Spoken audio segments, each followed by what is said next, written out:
नमस्कार, स्वागत है आप सभी का एनएफ न्यूज पर। मैं हूं आपके साथ रोहित। आंध्र प्रदेश की चंद्रबाबू नायडू और पवन कल्याण की सरकार ने ऐसा ठान रखा है कि अब जो हिंदुत्व के विरोध में जाएगा उसकी कमर तोड़ दी जाएगी। एक खबर बहुत चौंकाने वाली है। खबर ऐसी है कि हर महीने 3000 से ज्यादा हिंदुओं का धर्मांतरण एक चर्च में कराया जा रहा था और इसको लेकर शिकायत पीएमओ तक की गई थी और अब उस चर्च पर बुलडोजर चलाए जाने की तैयारी है और आंध्र प्रदेश की सरकार ने ऐलान कर दिया है, यानी योगी स्टाइल वाले में अब वहां पर भी बुलडोजर चलेगा। पंकज जी, सबसे पहले बताइए, 3000 लोगों का जो ये धर्मांतरण हर महीने ये चर्च करवाता था, जिस पर अब बुलडोजर चलाने की तैयारी है और एशिया के दूसरे सबसे बड़े चर्च को लेकर ये खबर है, तो ऐसे में आप इस पर किस तरीके से इस फैसले को आंध्र सरकार के देख रहे हैं?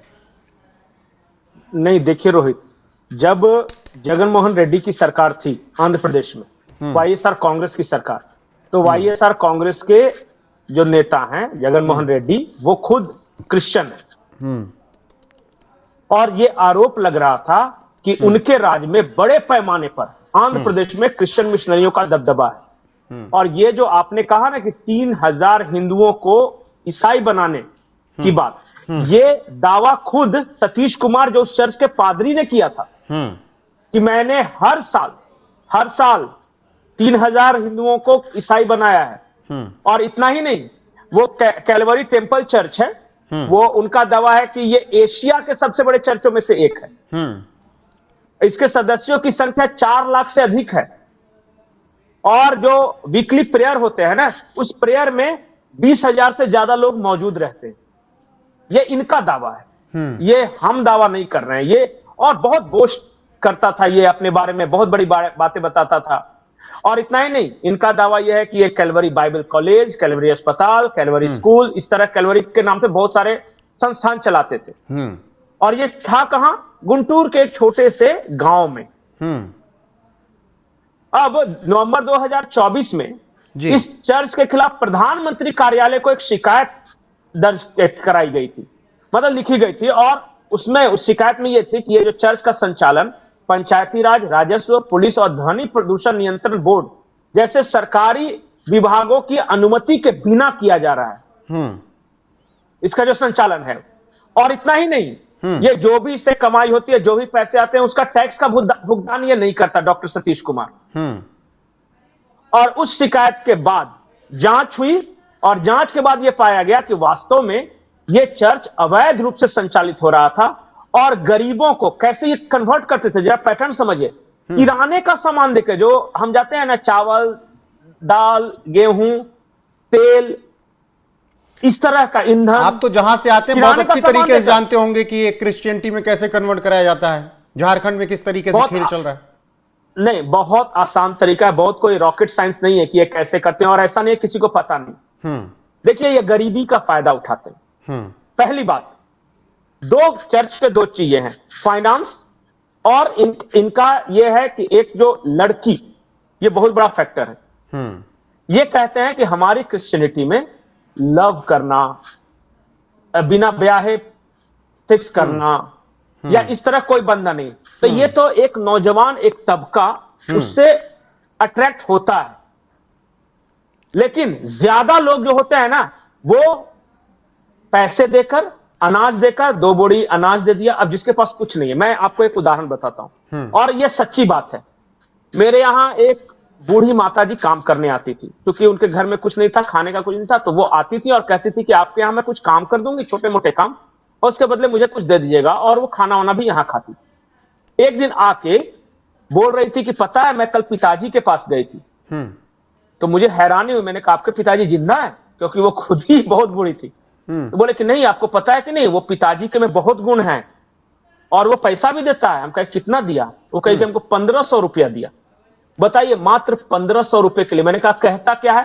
तो वो सिर्फ कहता है कि मेरी बात सुनने आओ। बोला कि इसमें क्या हर्ज है? अब वो बूढ़ी माता को कोई ज्ञान नहीं कि क्रिश्चियनिटी क्या होती है, हिंदुत्व क्या होता है, सनातन क्या होता है। वो तो सिर्फ जानती है कि जो पिताजी हैं वो इलाज करते हैं और वो जो बात कहते हैं वो सही हो जाता है। लेकिन पंकज जी, पादरी सतीश कुमार जो ये दावा खुद करता है कि 3.5 लाख से ज्यादा हिंदुओं को मैंने क्रिश्चियन बना दिया, और उसका अगला टारगेट क्या है कि अगले 10 साल में पूरे भारत में ऐसे ही 40 चर्च स्थापित किए जाए।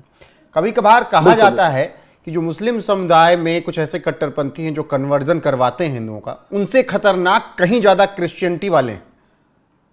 मैं आपको बताऊं, दिल से मैं बात बता रहा हूं, मैं जिस इलाके में रहता हूं यहां क्रिश्चियन मिशनरीज बहुत ज्यादा प्रोमिनेंट है।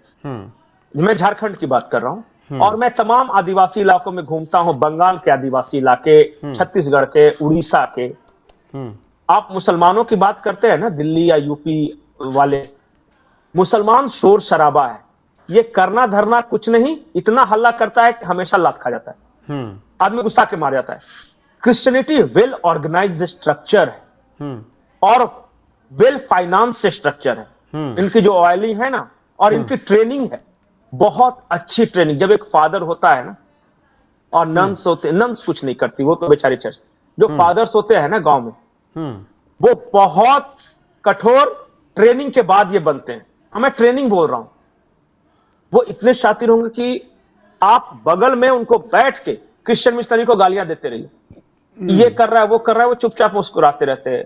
गॉड बात बताए, oh my child, you need knowledge, तुम भ्रम के शिकार हो, और मैं तुम्हें बताता हूं। मुसलमान रहेगा, लड़ाई कर लेगा कि तुमने इस्लाम के बारे में बोला, कैसे निकालो रे तलवार। लेकिन क्रिश्चियन ऐसे नहीं करते। और लेकिन इनका स्ट्राइक रेट ज्यादा है, क्योंकि इनके पास फाइनेंस आ रहा है, पैसे आ रहे हैं, ऑर्गेनाइज्ड स्ट्रक्चर है। अब बता रहे हैं ना, ये जो चर्च ये कर रहा है कि मैं इतने सारे 40 चर्चेज खोल दूंगा, स्कूल्स चलाते हैं, अस्पताल चलाते हैं। सेवा का एक फैक्टर है, मैं ये नहीं कर रहा हूं कि सेवा का फैक्टर नहीं है। 10% सेवा है और 90% शातिराना है। मतलब 5 लोगों का इलाज करेंगे, इतना प्रचार करेंगे जैसे 500 लोगों का इलाज किया। लेकिन ऐसे भी जिस तरीके से मैंने तो वो, ठीक है जी, चंद्रबाबू नायडू और पवन कल्याण की सरकार ने जो कार्रवाई का फैसला लिया है, जो आदेश जारी किया है, क्या उन्होंने अब ये तय कर लिया है कि हिंदुत्व के खिलाफ कोई गया तो अब कार्रवाई इसी तरीके से होगी? पहले वक्फ बोर्ड को भंग करना, अब चर्चों पे जहां धर्मांतरण करवाया जा रहा है वहां पर ऐसा एक्शन लेना? नहीं, देखिए, मैं इसे क्रिश्चियनिटी या इस्लाम के खिलाफ, इनके खिलाफ जो कार्रवाई हुई है वो अवैध रूप से वो चर्च के संचालन को लेकर हुई है। और एक बात आप समझ जाइए, ये आसान नहीं है। ये जो सतीश कुमार है ना, इसका इंटरनेशनल रैकेट है ये। और जो यहां तक कि वेटिकन से डायरेक्ट ये जुड़ा हुआ है जी। सोनिया गांधी के परिवार से डायरेक्ट इसके कॉन्टैक्ट्स हैं। इस तरह के जो यहां बिशप जो इंडिया के हैं, उनसे इनका डायरेक्ट संपर्क है।